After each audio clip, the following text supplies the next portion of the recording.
could be us. So back to what I was saying. Could be us.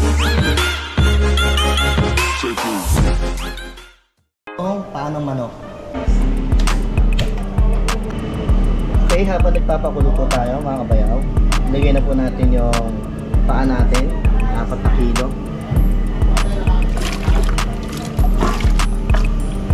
Pagsasabay-sabayin po na natin lahat yan mga kabayaw. Ito po yung leeks, red onion, tsaka yung carrots.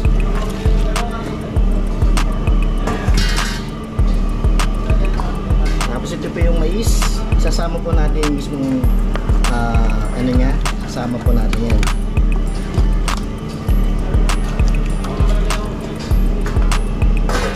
Ito po mga kabayaw, sasama po natin yan. Napatagtamis po yan.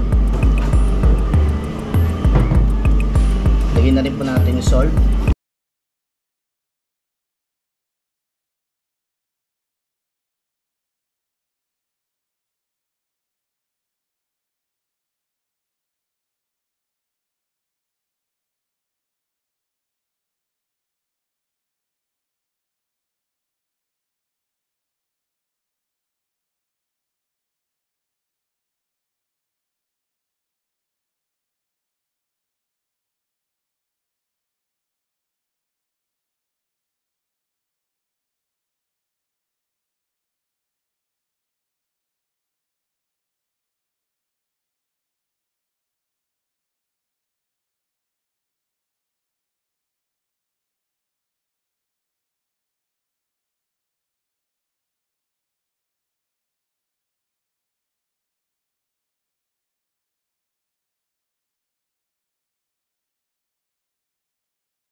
Mga kabayaw,